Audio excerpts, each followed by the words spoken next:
ظاہری طور پر میڈیا میں جو خبریں چل رہی ہے، کچھ تجزیہ نگار یہ کہہ رہے ہیں کہ ایران نے امریکہ کو مجبور کر دیا ہے اس بات پر کہ امریکہ ایران پر حملہ نہ کرے، اسرائیل ڈر گیا ہے اور امریکہ اسرائیل کو بچانے کے لیے ایران پر حملہ کرنے سے رک گیا ہے۔ کیا یہی حقیقت ہے؟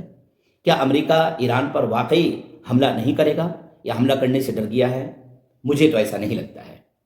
مجھے ایسا اس لیے نہیں لگتا ہے کہ دیگر اور خبریں جو آ رہی ہے وہ اس طرف اشارہ کر رہی ہیں کہ امریکہ ایران پر ایک مضبوط حملہ کرنے کی مکمل تیاری کر رہا ہے۔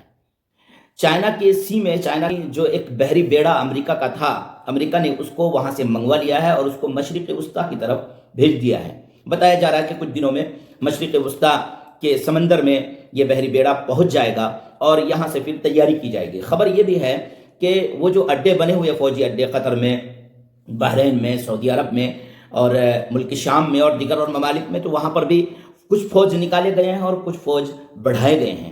تو یہ جو کچھ خبریں آ رہی ہے، ان خبروں کے ذریعے اس بات کی تصدیق کی جا رہی ہے کہ نہیں، حملے کی تیاری کی جا رہی ہے۔ اصل میں یہ خبریں اپنی جگہ پر ہے، لیکن ایک حقیقت کو سمجھنے کی ضرورت بھی ہے۔ اس حقیقت کو جو سمجھ لے گا وہ اس بات کو سمجھ لے گا کہ امریکہ کوئی ایران سے ڈرا نہیں ہے یا اسرائیل ایران سے ڈرا نہیں ہے۔ اصل میں امریکہ یہ چاہتا ہے کہ مشرق وسطیٰ میں سپر پاور بن کر اگر کوئی ملک رہے تو وہ اسرائیل کو جو کوئی ملک بھی آنکھیں دکھائے گا اس کو امریکہ پسند نہیں کرے گا۔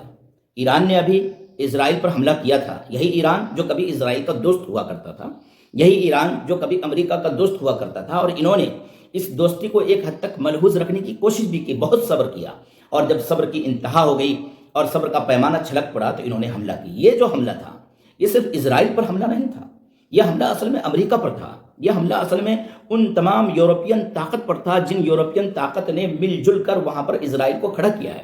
یہ بات امریکہ کو، یورپین طاقت کو اور اسرائیل کو پسند نہیں آئی ہے، اور اسرائیل بذات خود ایران سے ڈر بھی رہا ہے کیونکہ بہت برا حملہ تھا۔ اسرائیل کو 12 دن میں اس حالت میں لے آیا تھا کہ نیتن یاہو گھگیا کر ٹرمپ کے پاس پہنچا تھا اور جا کر کے کہا تھا کہ سر بابا بند کروائیے، اب ہمارا وجود خطرے میں ہے۔ تو اسرائیل کا وجود جس کی وجہ سے مشرق وسطیٰ میں خطرے میں آئے گا، اس کے وجود کو مٹانے کی ہر ممکنہ کوشش کی جائے گی۔ ایک بات تو یہ۔ دوسری بنیادی بات یہ ہے کہ ایران جو ہے وہ اسلامک ریولیوشن ہے، وہاں پر اسلامک انقلاب ہے۔ وہ وہاں پر ایک ایسا لگتا ہے کہ جو خامنئی ہے وہ ایک خلیفہ ہے اور اس کے نیچے پورا سسٹم کام کر رہا ہے۔ تو یہ جو اسلامک ریولیوشن ہے یہ اہل باطل کو پسند نہیں ہے، چاہے وہ اسرائیل ہو، چاہے وہ یورپ ہو، چاہے وہ امریکہ ہو۔ وہ اسلام کے نام پر اگر کوئی ریولیوشن آتا ہے، پنپنے تو وہ دیتے ہیں ایک حد تک۔ جب ان کو یہ دکھتا ہے کہ اب یہ طاقتور ہونے جا رہے ہیں تو وہاں پر اس کی شکنجہ کسی کی وہ پوری کوشش کرتے ہیں اور اس کو دبوچنے کی پوری کوشش کرتے ہیں۔ تو ایک بنیادی وجہ یہ ہے، اور کچھ بنیادی وجوہات ہیں جو نبی پاک صلی اللہ علیہ وسلم نے پیشن گوئی کی ہے۔ دیکھیے، حضرت مہدی علیہ السلام کے انتظار میں پوری دنیا ہے۔ اب ایسا نہ سوچا کہ تیسرا ورلڈ وار نہیں ہوگا، حالات کچھ اسی طریقے کے ہیں۔ پوری دنیا تیسرے ورلڈ وار کی طرف بھاگ رہی ہے، دوڑ رہی ہے۔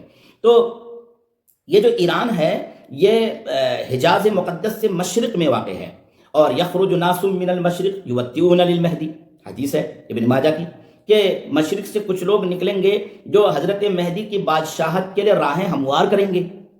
اچھا، مشرق میں اور پھر خراسان کے سلسلے میں واضح حدیثیں ہیں، دوسری اور ویڈیوز میں نے اس کو بالکل واضح طور پر بیان کیا ہے کہ خراسان کی جو احادیث ہے اس میں ایران شامل ہے۔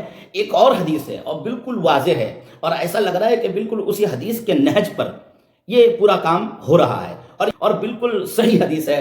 شیخ البانی نے بھی اس کو صحیح کہا ہے، دوسرے اور امام نووی علیہ الرحمہ نے اور جتنے بھی محدثین ہیں ان تمام محدثین نے اس حدیث کو صحیح کہا ہے۔ میں اس حدیث کی عبارت کو پڑھتا ہوں اور اس حدیث کا ترجمہ کرتا ہوں۔ دیکھیے، حدیث سے حضرت عبداللہ بن مسعود عن عبداللہ بن مسعود رضی اللہ تعالی عنہ قال قال رسول اللہ صلی اللہ علیہ وسلم، حضرت عبداللہ بن مسعود رضی اللہ تعالی عنہ سے روایت ہے، وہ فرماتے ہیں کہ نبی پاک صلی اللہ علیہ وسلم نے فرمایا یخرج قوم من المشرق، کہ مشرق سے ایک قوم نکل کھڑی ہوگی۔ دیکھیے، مشرق میں افغانستان بھی واقع ہے جو خراسان کا علاقہ ہے، ازبکستان بھی واقع ہے، اور خود ایران بھی واقع ہے۔ ایران کے 30 سے 40% حصہ خراسان میں شامل ہے، اور قوم من المشرق سے وہ خراسانی لوگ ہیں۔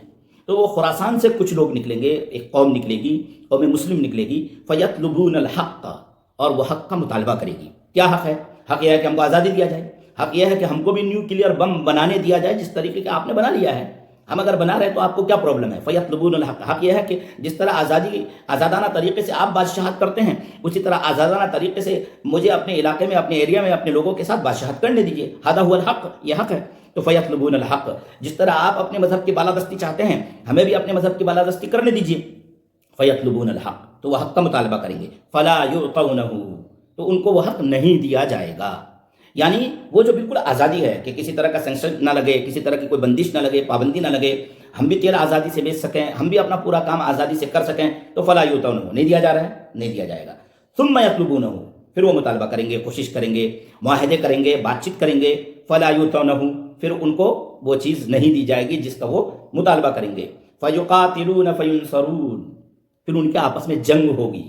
یہی وہ جنگ ہے جس کی طرف دنیا بھاگ رہی ہے، جس کی طرف یورپ بھاگ رہا ہے، اسرائیل بھاگ رہا ہے، امریکہ بھاگ رہا ہے. فَيُقَاتِلُونَ فَيُنْصَرُونَ، تو مسلمانوں کو کامیابی ملے گی، مسلمانوں کو فتحیابی ملے گی، خراسان کی قوم کو فتحیابی ملے گی، اور اس میں اہل عرب جو شامل ہو جائیں گے ان کو فتحیابی ملے گی. فَيُقَاتِلُونَ فَيُنْصَرُونَ، تو ان کو فتحیابی ملے گی. فَيُعْطَوْنَ مَا سَأَلُوا، تو ان کو پھر وہ چیز دی جائے گی. اب آپ نیوکلیئر بم بنا سکتے ہیں، اب آپ کو تیل بیچنے کی آزادی ہے، اب آپ کے ریسورسز پر کسی طرح کا کوئی قبضہ نہیں کیا جائے گا. فَيُعْطَوْنَ مَا سَأَلُوا، کہ جو وہ سوال کر رہے تھے وہ ان کو دیا جائے گا. فَلَا يَقْبَلُونَ، اب وہ کہیں گے کہ یہ جو بادشاہت ہے، یہ جو آزادی ہے، یہ جو ساری چیزیں آپ ہم کو دے رہے ہیں، یہ اب ہم نہیں لیں گے، کوئی اور لے گا. تم ہم کو دے رہے ہو لیکن ہم نہیں لیں گے. فَلَا يَقْبَلُونَ، اب اس کو ہم قبول نہیں کریں گے. حَتَّى يَدْفَعُوهَا، لے تو لیں گے، لے لینے کے بعد حَتَّى يَدْفَعُوهَا، پھر اس کو دے دیں گے إِلَى رَجُلٍ مِّنْ أَهْلِ بَيْتِي، کہ میرے اہل بیت میں سے ایک شخص کو. کون ہے وہ؟ حضرت مہدی علیہ السلام. یعنی حضرت مہدی علیہ السلام کی آمد سے پہلے جنگ ہوگی، اور اس جنگ کے بعد وہ اس میں کامیابی ملے گی، اور اس کامیابی کے ملنے کے بعد جو فتحیابی ملے گی، اس فتحیابی کے ملنے کے بعد پھر جو ایک بادشاہت قائم ہوگی، اس بادشاہت کے قائم ہونے کے بعد جو ایک پاور آئے گا، وہ پاور حضرت مہدی علیہ السلام کو یہ دے دیں گے. یہ اصل میں ہونے والا ہے. تو ایران جو اس وقت ایک حالات میں ہے اور مقابلے کے لیے کھڑا ہے، اور ایران کے ساتھ دیگر اور ممالک بھی ہیں، تو یہ ایک خوش آئند بات ہے. اور ایسا نہیں لگتا ہے کہ امریکہ حملہ نہیں کرے گا یا امریکہ ڈر گیا ہے، ایسا بھی نہیں ہے. امریکہ ڈرے گا بعد میں، باقی طاقتیں ڈریں گی بعد میں. لیکن اس حدیث سے، یہ سنن ابن ماجہ کی حدیث ہے اور سنن احمد کی حدیث ہے، اس کا حسن درجے تک یہ حدیث پہنچی ہوئی ہے. لہذا اس حدیث سے یہ بات تو واضح ہو جاتی ہے کہ حضرت امریکہ شکست کھائیں گے، اور حضرت امریکہ کے ساتھ جو لوگ آئیں گے وہ شکست کھائیں گے، اور اسلام اور اہل اسلام کو بلندی اور کامیابی ملے گی. ایک بات اور سنتے جائیے گا آخر میں، کہ یہ حضرت مہدی علیہ السلام کے ظہور کے بعد شیعہ سنی کی لڑائی نہیں رہے گی. اللہ ہمیں صحیح طریقے سے ریسرچ کر کے، تحقیق کر کے عمل کرنے کی توفیق نصیب فرمائے. السلام علیکم ورحمۃ اللہ.